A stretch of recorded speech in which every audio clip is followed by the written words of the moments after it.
ഭാഗ്യമേ ഞാൻ യേശുവിന്റെ സ്വന്തം.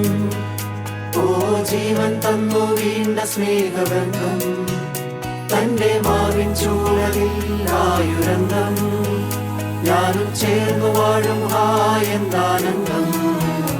എത്ര ഭാഗ്യമേ ഞാൻ യേശുവിന്റെ സ്വന്തം. ഓ ജീവൻ തന്നു വീണ്ട സ്നേഹബന്ധം, തന്റെ മാവിൻ ചൂഴലിൽ ആയുരന്തം, ഞാനും ചേർന്നു വാഴും എന്താനന്ദം. ഓ ഭാഗ്യം ഭാഗ്യം എത്ര ഭാഗ്യമേത്, വർണ്ണിച്ചാലും തീരാത്ത ശ്രേഷ്ഠ പദവീത്. നിജപാപിയാം ഞാൻ സ്വർഗ പൗരനായത്, അതിശയം അവന്ദനീയമേ. ഓ ഭാഗ്യം ഭാഗ്യം എത്ര ഭാഗ്യമേത്, വർണ്ണിച്ചാലും തീരാത്ത ശ്രേഷ്ഠ പദവീത്. നിജപാപിയാം ഞാൻ സ്വർഗ പൗരനായത്, അതിശയം അവന്ദനീയമേ.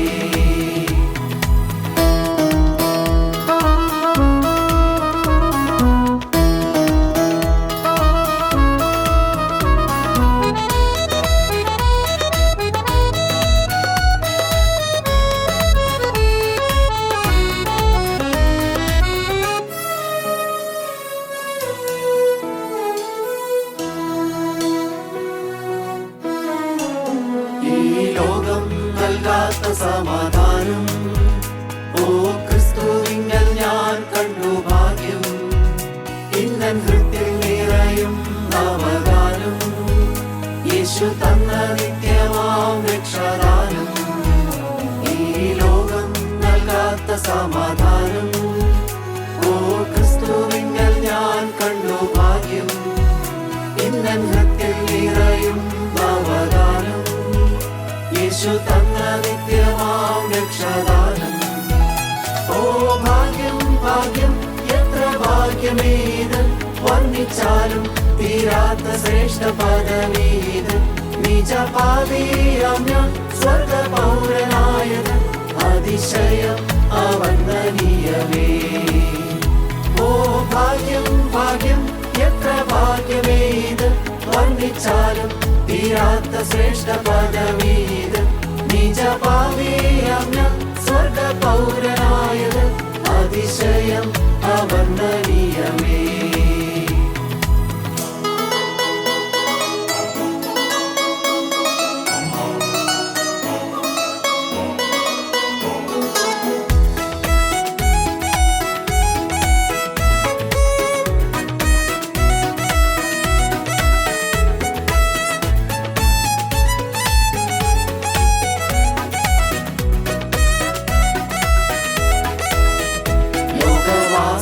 വേറും പരദേശം, നിത്യ സ്വർഗനാടല്ലോ എൻ സ്വദേശം.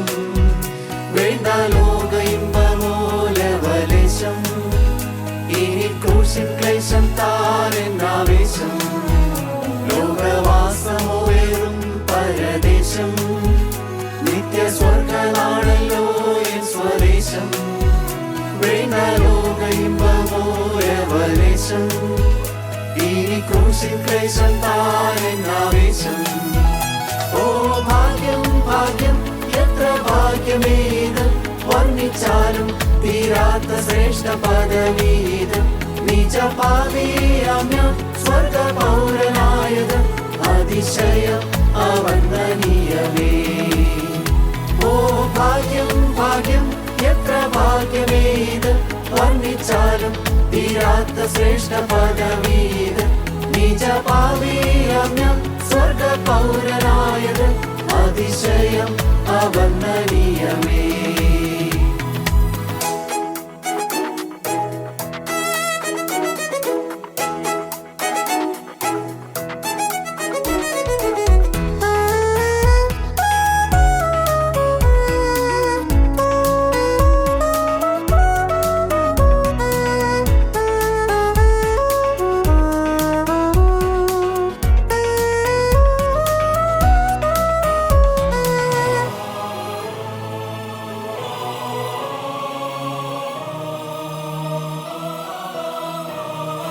എന്റെ യേശു നിമിത്തം അപമാനം,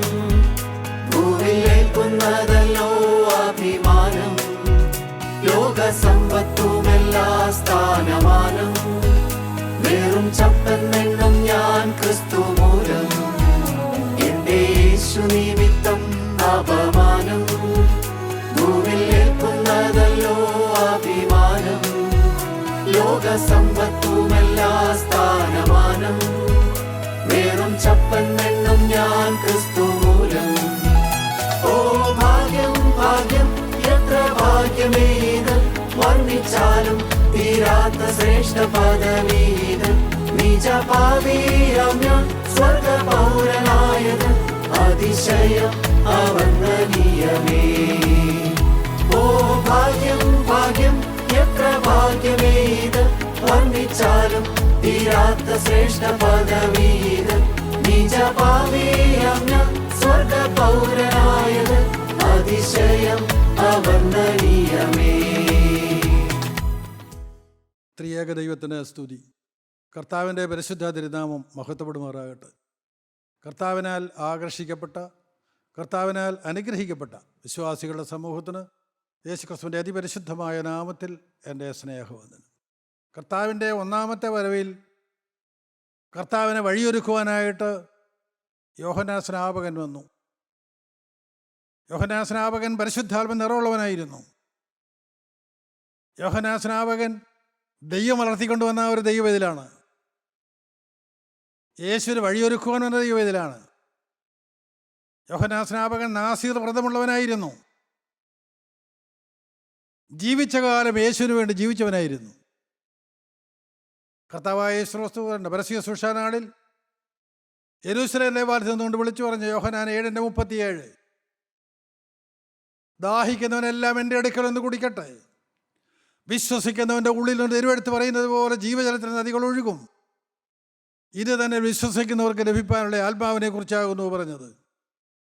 ദൈവജനമേ, കർത്താവിൻ്റെ ഒന്നാമത്തെ വരവിന് വേണ്ടി വഴിയൊരുക്കുവാൻ ദൈവം ഒരുക്കിയത് യോഹന്നാൻ സ്നാപകനെയാണ്. കർത്താവിൻ്റെ രണ്ടാമത്തെ വരവിന് വഴിയൊരുക്കേണ്ടത് ആരാണ്? ഈ വചനം പറയുന്ന ഞാനും വചനം കേൾക്കുന്ന നിങ്ങൾ ഓരോരുത്തരുമാണ്, വേറെ ആരുമല്ല. അന്ന് യോഹന്നാൻ സ്നാപകൻ വിളിച്ചു പറഞ്ഞു. മത്തായിയുടെ സുവിശേഷം 3-ാം അധ്യായം അതിൻ്റെ 11-ാമത്തെ വാക്യത്തിൽ നാം ഇപ്രകാരം വായിക്കുന്നു, എൻ്റെ പിന്നാലെ വരുന്നവൻ നിങ്ങളെ പരിശുദ്ധാത്മാവിലും തീയിലും സ്നാനം കഴിപ്പിക്കും. യോഹന്നാൻ സ്നാപകൻ ഒരിക്കലും പറയാനൊക്കെ ഉണ്ട്, പക്ഷേ യോഹന്നാൻ തന്നെക്കുറിച്ചല്ല പറയാനുള്ളത്. എൻ്റെ പിന്നാലെ ഒരുവൻ വരുന്നുണ്ട്, അവൻ നിങ്ങളെ പരിശുദ്ധാത്മാവിലും തീയിലും സ്നാനം കഴിപ്പിക്കും. സ്തോത്രം. പ്രിയപ്പെട്ടവരെ, ആ സ്നാനം, പരിശുദ്ധാത്മാവിലും തീയിലുമുള്ള സ്നാനം, ആ സ്നാനം വേണം പ്രിയപ്പെട്ടവരെ കത്താൻ, രണ്ടാമത്തെ വരയിൽ പറക്കാൻ. ഞാനിങ്ങനെ കേട്ടിട്ടുണ്ട്, ഒരിക്കൽ ഒരു യുദ്ധത്തിൽ ശത്രു രാജാവ് തൻ്റെ എതിരാളികളായ രാജാവിനെയും അയാളുടെ മകനെയും പിടിച്ചുകൊണ്ടുപോയി അവിടെ തുറുങ്കിലാക്കി. ഒരു വലിയ കോട്ട, ആ കോട്ടയുടെ അകത്താക്കി. കോട്ടയ്ക്കകത്തായിപ്പോയ ആ രാജാവും മകനും രക്ഷപ്പെടാൻ എന്തെങ്കിലും മാർഗമുണ്ടോ എന്ന് നോക്കി. ഒരു മാർഗവുമില്ല. ആ രാജാവ് പറഞ്ഞു, മോനെ, നീ ഉത്സാഹിച്ചു, നിനക്ക് സാധിക്കും. എങ്ങനെയാ ചായ ഇവിടുന്ന് രക്ഷപ്പെടുന്നത്? മോനെ, ഇനി ഒരു കാര്യം ചെയ്യ്, നീ പക്ഷികളുടെ തൂവൽ കൊണ്ട് നീ 2 ചിറകുണ്ടാക്കണം. 2 ചിറക്. ആ ചിറക് നീ നിൻ്റെ ഈ തോളിൽ പിടിപ്പിക്കണം.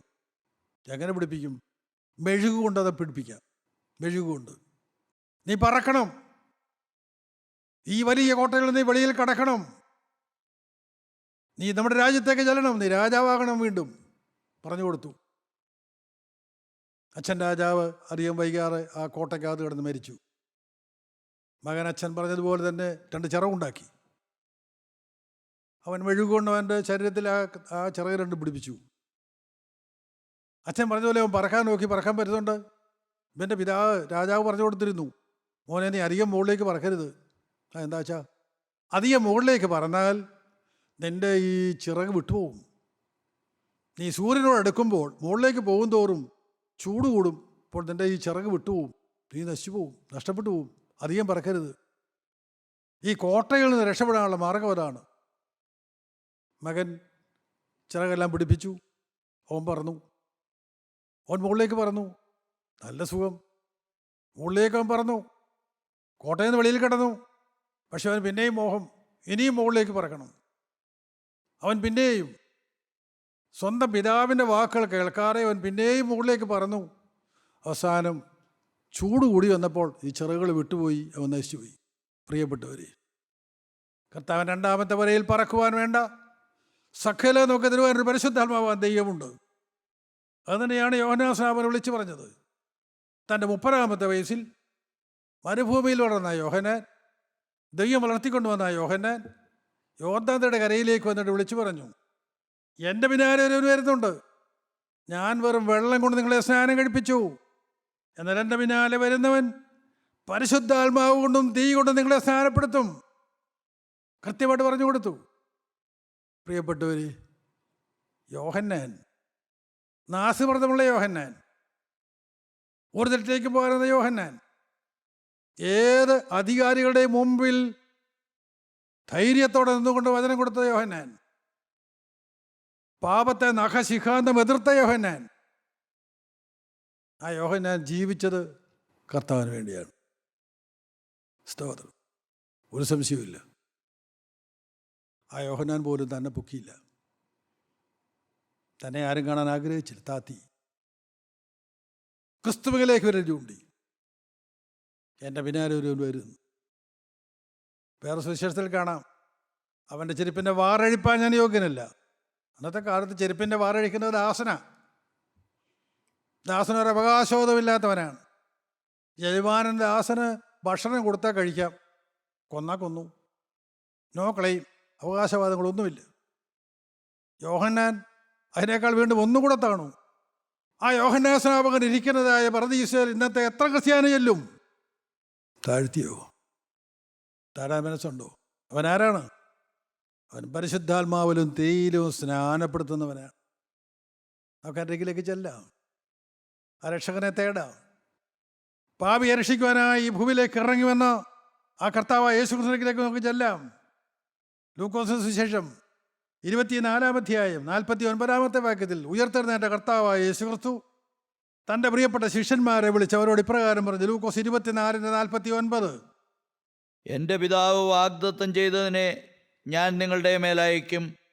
നിങ്ങളോ ഉയരത്തിൽ നിന്ന് ശക്തി ധരിക്കുവോളം നഗരത്തിൽ പാർപ്പീൻ. ദൈവമക്കളെ, അന്ന് കർത്താവായ യേശു 2000 വർഷങ്ങൾക്ക് മുൻപ് താൻ തിരഞ്ഞെടുത്ത എൻ്റെ അപ്പോസ്തലന്മാരോട് പറഞ്ഞതാണ്, എൻ്റെ പിതാവ് വാഗ്ദത്തം ചെയ്തതിനെ ഞാൻ നിങ്ങളുടെ മേലയക്കും.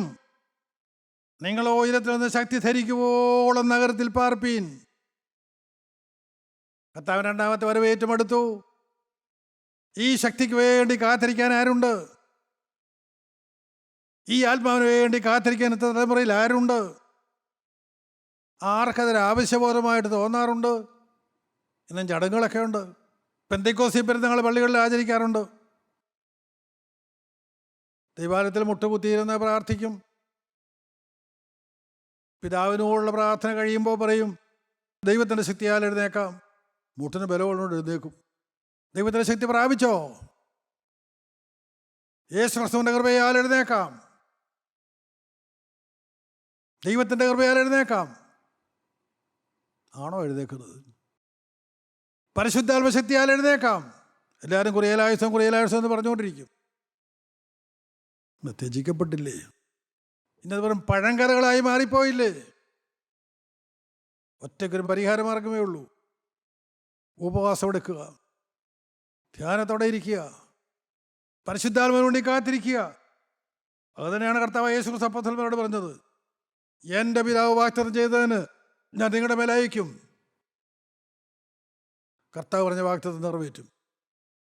കാത്തിരിക്കാൻ ആളുണ്ടോ? കിട്ടുന്നവരെയും കാത്തിരിക്കാൻ മനസ്സുണ്ടോ? നിങ്ങൾ ഉയരത്തിൽ നിന്ന് ശക്തി ധരിക്കുവോളം നഗരത്തിൽ പാർപ്പീൻ. പരിശുദ്ധാത്മാവ് പ്രാപിക്കുവോളം ഉപവാസത്തിലേക്കും പ്രാർത്ഥനയിലേക്കും പോകാമെന്ന് പറയുന്ന ഏത് മനുഷ്യരുണ്ട്, ഏത് കൂട്ടായ്മയുണ്ട്?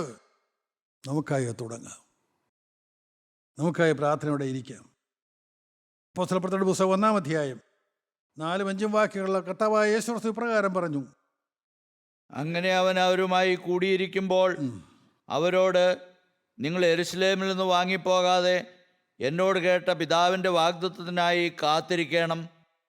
യോഹന്നാൻ വെള്ളം കൊണ്ട് സ്നാനം കഴിപ്പിച്ചു, നിങ്ങൾക്കോ ഇനി ഏറെ നാൾ കഴിയും മുമ്പേ പരിശുദ്ധാത്മാവ് കൊണ്ട് സ്നാനം ലഭിക്കും എന്ന് കൽപ്പിച്ചു. നിങ്ങൾ യെരൂശലേമിൽ നിന്ന് വാങ്ങിപ്പോകാറ്, നിങ്ങളുടെ ആരാധനയുടെ അന്തരീക്ഷത്തിൽ നിന്ന് മാറാറ്, നിങ്ങൾ ദൈവാലയത്തിൻ്റെ പരിശുദ്ധിയിൽ നിന്ന് മാറിപ്പോകാറ്, പ്രാർത്ഥനയോടെ, ഉപവാസത്തോടെ, ജാഗരണത്തോടെ, കുടുംബമായി മുട്ടുമേലിരുന്നു കൊണ്ട്, കൂട്ടായ്മയായിരുന്നു കൊണ്ട് നിങ്ങൾ യെരൂശലേമിൽ നിന്ന് വാങ്ങിപ്പോകാറ്, എന്നോട് കേട്ട പിതാവിൻ്റെ വാഗ്ദത്തത്തിനായി കാത്തിരിക്കണം. കാത്തിരിക്കാൻ വിശ്വാസിയുണ്ടോ? തരാൻ ദൈവമുണ്ട്. അവൻ വാഗ്ദത്തങ്ങളുടെ വിശ്വസനാണ്. അവൻ വാക്ക് പറഞ്ഞിട്ട് എങ്ങനെ ഈ വ്യക്തിക്ക് തൻ്റെ വാഗ്ദത്തങ്ങൾ നിറവേറ്റണമെന്ന് നോക്കിക്കൊണ്ടാണ്ടിരിക്കുന്നത്. അവൻ നമ്മെ ഓരോരുത്തരെയും നോക്കുന്നത് എങ്ങനെയാണ്? ഞാൻ ഇവന് കൊടുത്ത വാഗ്ദത്തം എങ്ങനെ ഞാൻ നിവർത്തിക്കും? ഇവൻ്റെ ഹൃദയത്തിലേക്ക് ഞാൻ എങ്ങനെ കടന്നു ചെല്ലും? നിങ്ങൾക്ക് ആർക്കെങ്കിലും പിടികിട്ടുന്നുണ്ടോ പ്രിയപ്പെട്ടവർ? 2000 വർഷങ്ങൾക്ക് മുൻപ് സ്ത്രീയുടെ സന്തതിയായി പിറക്കേണ്ട കർത്താവായ യേശുക്രിസ്തു ആരിൽ പിറക്കണമെന്ന് നോക്കിക്കൊണ്ടിരിക്കുമ്പോഴാണ് ഒരു കന്യകമറിയാം അകത്ത് മുറിയിൽ പ്രാർത്ഥിച്ചുകൊണ്ടിരിക്കുന്നു. അവളുടെ അടുക്കിലേക്ക് ഗബ്രിയേൽ മാലാഖ ചെന്നു. എന്തെല്ലാം വചനങ്ങൾ കൊടുത്തു. അവൾ ചോദിക്കുന്നുണ്ട്, ഞാൻ ഒരു പുരുഷനറിയായി കാര്യം ഇത് എങ്ങനെ സംഭവിക്കും? ഞാൻ എങ്ങനെ പ്രസവിക്കും? ന്യായമായ ചോദ്യമാണ്. എട്ടും പൊട്ടും തിരിയാത്തൊരു പെൺകുട്ടിയാണ് ചോദിക്കുന്നത്. അവിടെ വ്യക്തമായ ഗബ്രിയേൽ മാലാഖ പറയുന്നുണ്ട്, പരിശുദ്ധാത്മാവ് നിന്റെ മേൽ വരും, അത്യുന്നത ശക്തി നിന്റെ മേൽ നിഴലിടും, ആകയാൽ ഉത്ഭവിക്കുന്ന പ്രജ വിശുദ്ധ പ്രജയായിരിക്കും. പ്രിയപ്പെട്ടവര്, പരിശുദ്ധാത്മാവ് നിന്റെ മേൽ വരണം, അത്യുന്നത ശക്തി നിന്റെ മേൽ നിഴലിടണം. അത് പറഞ്ഞിട്ടും മറിയാമിന് മനസ്സിലായില്ല. ദൈവത്തിന് ഒരു കാര്യവും അസാധ്യമല്ലല്ലോ. യോഹന്നാൻ സുവിശേഷത്തിലുണ്ട്, വളരെ വ്യക്തമായി പറഞ്ഞു കൊടുത്തു, ദൈവത്തിന് ഒരു കാര്യവും അസാധ്യമല്ലല്ലോ. ഇത് കേട്ട് കഴിഞ്ഞപ്പോൾ പരിശുദ്ധ എവിടെയാ നിൽക്കുന്നറിയാമോ? തലയ്ക്ക് മുകളില. ആ ഹൃദയത്തിലേക്ക് ഇറങ്ങാൻ പറ്റുന്നില്ല, സമർപ്പണം എടുക്കുന്നില്ല. ഗബ്രിയേൽ മാലാഖ പറയുന്നുണ്ട്, സ്വർഗത്തിലെ ദൈവം എന്നെ അയച്ചിട്ടാണ് ഞാൻ വന്നതെന്ന് പറയുന്നുണ്ട്. ഒക്കെ ശരിയാണ്. പക്ഷേ മറിയാം ഹൃദയം തുറക്കാറ്, പരിശുദ്ധാത്മാവിന് ആ ഹൃദയത്തിലേക്ക് വരാൻ സാധ്യമല്ല. വചനം കേൾക്കുന്ന സഹോദര സഹോദരി, നിന്റെ ഹൃദയം നീ ദൈവത്തിന് വേണ്ടി എന്നേക്കുമായി തുറന്നോ? ഇപ്പോഴെങ്കിലും നിനക്ക് തുറക്കാമോ? ദൈവത്തിന് ഒരു കാര്യവും അസാധ്യമല്ലല്ലോ എന്ന് ഗബ്രിയേൽ മാലാഖ പറഞ്ഞപ്പോൾ കന്യാമറിയാം പറഞ്ഞു, ഇതാ ഞാൻ കർത്താവിൻ്റെ ദാസി, നിന്റെ വാക്കുപോലെ എനിക്ക് ഭവിക്കട്ടെ. അത് പറഞ്ഞ നിമിഷത്തിൽ പരിശുദ്ധാത്മാവ് അവളുടെ ഹൃദയത്തിലേക്ക് വന്നു. അവളെ ഗർഭം ധരിച്ചു, അവളെ യേശുവിനെ പ്രസവിച്ചു. എൻ്റെ പിതാവ് വാഗ്ദത്തം ചെയ്തവനെ ഞാൻ നിങ്ങളുടെ മേലെ അയക്കും. നിങ്ങൾ ഉയരത്തിന് ശക്തി ധരിക്കുവോളം നഗരത്തിൽ പാർപ്പീൻ. കർത്താവ് പറഞ്ഞു, നിങ്ങൾ യെരൂശലേമിൽ നിന്ന് വാങ്ങിപ്പോകാറ്, എന്നോട് കേട്ട പിതാവിൻ്റെ വാഗ്ദത്തത്തിനായി കാത്തിരിക്കണം. യോഹന്നാൻ വെള്ളം കൊണ്ട് സ്നാനം കഴിപ്പിച്ചു, നിങ്ങൾക്കോ ഇനി ഏറെ നാൾ കഴിയും മുമ്പേ പരിശുദ്ധാത്മാവ് കൊണ്ട് സ്നാനം ലഭിക്കുമെന്ന് പറഞ്ഞു. ഉയർത്തെഴുന്നേറ്റ കർത്താവ് തൻ്റെ അപ്പോസ്തലന്മാരോട് വാക്ക് പറഞ്ഞു, നിങ്ങൾക്ക് പരിശുദ്ധാത്മാവ് ലഭിക്കും. ലഭിച്ചോ? ലഭിച്ചോ പ്രിയപ്പെട്ടവർ? അവിടുത്തെ രാഷ്ട്രീയക്കാർ പറയുന്നതുള്ള പൊയ് വാക്കുകളാണോ അവൻ പറഞ്ഞത്? അല്ല.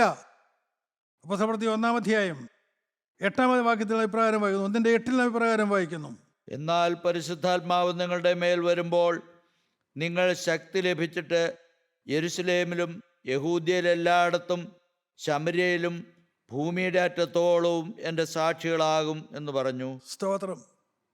എന്താണ് നാം കേട്ടത്? പരിശുദ്ധാത്മാവ് നിങ്ങളുടെ മേൽ വരുമ്പോൾ നിങ്ങൾ ശക്തി ലഭിച്ചിട്ട് യെരൂശലേമിലും യഹൂദ്യയിൽ എല്ലായിടത്തും ശമര്യയിലും ഭൂമിയുടെ അറ്റത്തോളം എൻ്റെ സാക്ഷികളാകും. സ്തോത്രം. എന്താണ് ഈ സാക്ഷി? കർത്താവായ യേശുക്രിസ്തു മരിച്ചു, അടക്കപ്പെട്ടു, ഉയർത്തെഴുന്നേറ്റു, സ്വർഗ്ഗാരോഹണം ചെയ്തു. അതിനുശേഷം ക്രിസ്തുവിനെ പ്രവർത്തിക്കാനുള്ളത് എന്നിലാണ്, നിങ്ങളിലാണ്. അപ്പോഴാണ് സാക്ഷികളാകുന്നത്. അപ്പോസ്തലന്മാരിലേക്ക് കർത്താവ് പറഞ്ഞതായ വാഗ്ദത്തം ഇറങ്ങി വന്നു. ആ വാഗ്ദത്തം പ്രാപിച്ചവരാണ് നാം ഓരോരുത്തരും. അപ്പോസ്തലന്മാർ സഹീയോൻ മാളികയിൽ പെന്തിക്കോസ്ത് നാളിൽ പരിശുദ്ധാത്മാവിനെ പ്രാപിച്ചതിന് ശേഷം അവർക്ക് തെറ്റുപറ്റിയിട്ടില്ല. അവർ ക്രിസ്തുവിൻ്റെ സാക്ഷികളായിരുന്നു. ഇന്നത്തെ തലമുറയിൽ ക്രിസ്തുവിന് സാക്ഷികളുണ്ടോ? ക്രൂശിൽ നിശ്ചലമായ യേശുവിൻ്റെ കരങ്ങൾക്ക് പകരം എൻ്റെ കരങ്ങൾ ഞാൻ വിട്ടുകൊടുത്തിട്ടുണ്ടോ? ക്രൂശിൽ നിശ്ചലമായ യേശുവിൻ്റെ അധരങ്ങൾക്ക് പകരം എൻ്റെ അധരങ്ങൾ ഞാൻ കർത്താവിന് കൊടുത്തിട്ടുണ്ടോ? യേശുവിൻ്റെ കണ്ണുകൾക്ക് പകരം എൻ്റെ കണ്ണുകൾ ഞാൻ കർത്താവിന് കൊടുത്തിട്ടുണ്ടോ? എൻ്റെ ഹൃദയത്തിൻ്റെ സിംഹാസനത്തിൽ ഇരുന്നു കൊണ്ട് കർത്താവിന് പൂർണ്ണ സ്വാതന്ത്ര്യത്തോടെ പ്രവർത്തിക്കാൻ കഴിയുന്നുണ്ടോ? അവരാണ് സാക്ഷികൾ. പ്രിയപ്പെട്ടവരെ, നിങ്ങൾ ഭൂമിയുടെ അറ്റത്തോളം എൻ്റെ സാക്ഷികളാകുന്ന കർത്താവ് വിളിച്ചു പറഞ്ഞു. അപ്പോസ്തലപ്രവൃത്തി 2-ാം അധ്യായത്തിന് 4-ാം വാക്യത്തിലേക്ക് വരാം. അപ്പോസ്തലപ്രവൃത്തിയുടെ പുസ്തകം 2-ാം അധ്യായം 4-ാമത്തെ വാക്യം. എല്ലാവരും പരിശുദ്ധാത്മാവ് നിറഞ്ഞവരായി ആത്മാവ് അവർക്ക് ഉച്ചരിപ്പാൻ നൽകിയതുപോലെ അന്യഭാഷകളിൽ സംസാരിച്ചു തുടങ്ങി. കർത്താവ് പറഞ്ഞ വചനമനുസരിച്ച് സെഖിയോൻ മാളികയിൽ അവർ കൂടിയിരുന്നു. മർക്കോസിൽ ദേറായാലോർ കൂടിയിരുന്നു. 120ഓളം പേരവിടെ ഉണ്ടായിരുന്നു. ദൈവമക്കളെ, ആ 120 പേരിൽ എല്ലാവരും വിശ്വാസ തികവുള്ളവരൊന്നും ആയിരുന്നില്ല. 11 അപ്പോസ്തലന്മാരുണ്ട്, 70 അറിയിപ്പുകാരുണ്ട്, മറ്റു പലരുമുണ്ട്, അത്യാവശ്യം ചിലരെല്ലാം ഉണ്ട്. അവർ എല്ലാവരും തികഞ്ഞവരെ സംശയവാലുക്കളുണ്ടായിരുന്നു, കർത്താവിനെ തള്ളിപ്പറഞ്ഞവരുണ്ടായിരുന്നു, ഭീരുക്കളുണ്ടായിരുന്നു, ഇടിമക്കളുണ്ടായിരുന്നു, വൈരാഗ്യ മനോഭാവമുള്ളവരുണ്ടായിരുന്നു. കർത്താവിൻ്റെ പരസ്യശുശ്രൂഷ നാളിൽ അവനെ അവിശ്വസിച്ചവരുണ്ടായിരുന്നു. കർത്താവിൻ്റെ സഹോദരന്മാരവിടെ ഉണ്ടായിരുന്നു. പക്ഷേ എന്താണ് സംഭവിച്ചത്? നാം വായിച്ചു കേട്ടു. അവരെല്ലാവരും പരിശുദ്ധാത്മാവ് നിറഞ്ഞവരായി ആത്മാവ് അവർക്ക് ഉച്ചരിപ്പാൻ നൽകിയതുപോലെ അന്യഭാഷകൾ സംസാരിച്ചു തുടങ്ങി. അവരെല്ലാം പരിശുദ്ധാത്മാവ് നിറഞ്ഞു. ദൈവം മുഖം നോക്കാതെ എല്ലാവരെയും പരിശുദ്ധാത്മാവിൽ നിറച്ചു. എല്ലാവർക്കും പരിശുദ്ധാത്മാവിനെ കൊടുത്തു. ഇപ്പോൾ അവരുടെ ജീവിതം പരിശുദ്ധാത്മാവ് ഏറ്റെടുത്തു. നമ്മുടെ വായിക്കുന്നത് എന്താണ്? ആത്മാവ് അവർക്ക് ഉച്ചരിപ്പാൻ നൽകിയതുപോലെ അവർ അന്യഭാഷകൾ സംസാരിച്ചു തുടങ്ങി. നിയന്ത്രണം പരിശുദ്ധാത്മാവിന്, സമ്പൂർണ്ണ നിയന്ത്രണം പരിശുദ്ധാത്മാവിന്. ആത്മാവ് എന്ത് കൊടുത്തോ അതവർ പറഞ്ഞു, അന്യഭാഷകളിലും പറഞ്ഞു. ദൈവത്തിന് സ്തോത്രം. ഞാൻ വേദനയോടെ പറയട്ടെ, ആ പറഞ്ഞ അന്യഭാഷ അന്ന് അവിടെ കൂടി വന്ന ജനത്തിന് എല്ലാം മനസ്സിലായി. അന്ന് യെരുശലേമിൽ പാർക്കുന്ന വിവിധ രാജ്യങ്ങളിൽ നിന്ന് വന്ന 14-15 ഭാഷക്കാരുണ്ട്. അവരവരുടെ ഭാഷയിലാണ് മുക്കുവരായ ഈ അപ്പോസ്തലന്മാർ പ്രവചിക്കുന്നത് കേട്ടത്, അന്യഭാഷ പറയുന്നത് കേട്ടത്. അവർക്കെല്ലാം മനസ്സിലായി. അതാണ് അവർക്ക് വിശ്വസിക്കാൻ കാരണമായത്. അവർ പറഞ്ഞു, വെറും ഗലീലക്കാരായ ഇവർ, വിദ്യാഭ്യാസമില്ലാത്ത ഇവർ നമ്മുടെ ഭാഷകളിൽ സംസാരിക്കുന്നല്ലോ, ഇത് ദൈവികമാണ്, ഇത് ആത്മീകമാണ്. സഹോദരങ്ങളെ, ഇന്നുള്ള അന്യഭാഷ അങ്ങനെയാണോ? അത് ദൈവത്തെ അവഹേളിക്കുന്നതാണോ? മനുഷ്യന് മനസ്സിലാകുന്ന ഭാഷയാണോ? പരിശുദ്ധാത്മാവിന്റെ നിയന്ത്രണത്തിന് കീഴിലാണോ? ശാന്തമായി നിങ്ങൾ കണ്ടെത്തണമേ. തിരുത്തണമെന്നുണ്ടെങ്കിൽ തിരുത്തിക്കോണ്. ഇനി കാലയേറെ ഇല്ലേ? നമുക്ക് വായിക്കാം. നമ്മൾ ഓരോരുത്തരും ആരെല്ലാമാണ്. കൂടുതൽ 2-ാമത്തെ ലേഖനം 5-ാം അധ്യായം 17-ാം വാക്യത്തിൽ അപ്പോസ്തലനായ പൗലോസ് പറയും, ഒരുത്തൻ ക്രിസ്തുവിലായാൽ അവൻ പുതിയ സൃഷ്ടിയാകുന്നു, പഴയൊരു കഴിഞ്ഞുപോയി, ഇതാ സകലതും പുതുതാക്കപ്പെടുന്നു. നോട്ടം മാറി, നടപ്പ് മാറി, സംസാരം മാറി, പ്രവൃത്തി മാറി, സകലതും മാറി, ജീവിതത്തിൽ ലക്ഷ്യം മാറിയോ? ദൈവത്തെ അറിയാത്ത ഈ ലോക ജാതികൾ ജീവിക്കുന്നതിൽ നിന്ന് വ്യത്യസ്തരായി നാം നിൽക്കുന്നുണ്ടോ? പുതിയ സൃഷ്ടിയുടെ അനുഭവം നമുക്കുണ്ടോ? ആത്മാവിനാൽ നിറഞ്ഞവരോ? ആത്മാവിനാൽ നിയന്ത്രിക്കപ്പെടുന്നവരോ? പ്രിയപ്പെട്ടവരെ, ശാന്തമായി നിങ്ങൾക്ക് ചിന്തിച്ചാൽ മനസ്സിലാകും, നാം ഇന്നും അപകടത്തിലാണ്. എഫേസ്യ ലേഖനം 4-ാം അധ്യായം അതിൻ്റെ 29-ാമത്തെ വാക്യം കൂടെ വായിക്കാം. 4:29.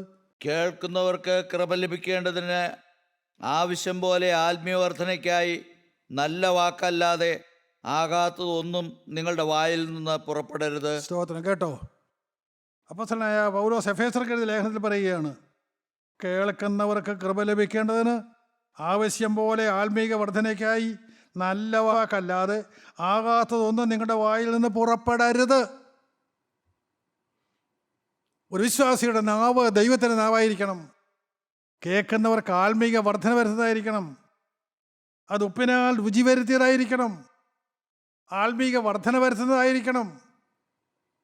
ഞാൻ പറഞ്ഞല്ലോ, അപ്പോസ്തലനായ പൗലോസ് പറഞ്ഞതല്ലേ. ഇതിനെ ഞാൻ ധാരാളം വചനം കേൾക്കാറുണ്ട്, അന്യഭാഷകൾ കേൾക്കാറുണ്ട്. ആത്മീക വർദ്ധന വരാറുണ്ടോ? അത് കേൾക്കുന്ന ജനത്തിന് ആത്മീയ വർധന വരാറുണ്ടോ? ജീവിതം മാറാറുണ്ടോ? ഒരു പുതിയ സൃഷ്ടികളായി നാം തീരാറുണ്ടോ? പഴയത് കഴിഞ്ഞു പോയി എന്നുള്ള അനുഭവം നമുക്ക് ലഭിക്കാറുണ്ടോ? ദൈവജനമേ, ഇനിയെങ്കിലും നമുക്ക് കണ്ണുയർത്താം ഉയരത്തിലേക്ക്. നമുക്ക് വീണ്ടും ഒരു വാക്യം കൂടെ വായിക്കാം. കൊലോസ്യ ലേഖനം 4-ാം അധ്യായത്തിൻ്റെ 6-ാമത്തെ വാക്യം കൂടെ നമുക്ക് വായിക്കാം. അവിടെ അപ്പോസ്തലനായ പൗലോസ് പ്രകാരം പറഞ്ഞു: ഓരോരുത്തരോട് നിങ്ങൾ എങ്ങനെ ഉത്തരം പറയണമെന്ന് അറിയേണ്ടതിന് നിങ്ങളുടെ വാക്ക് എപ്പോഴും കൃപയോടുകൂടിയതും ഉപ്പിനാൽ രുചി വരുത്തിയതുമായിരിക്കട്ടെ. സ്തോത്രം. അന്യഭാഷയാണെങ്കിലും കൊള്ളാം, അല്ലെങ്കിലും കൊള്ളാം, നിങ്ങളുടെ വാക്ക് എങ്ങനെയുള്ളതായിരിക്കണം? ഓരോരുത്തരോട് നിങ്ങൾ എങ്ങനെ ഉത്തരം പറയണമെന്ന് അറിയേണ്ടതിന് നിങ്ങളുടെ വാക്ക് എപ്പോഴും കൃപയോടുകൂടിയതും ഉപ്പിനാൽ രുചി വരുത്തിയതുമായിരിക്കട്ടെ.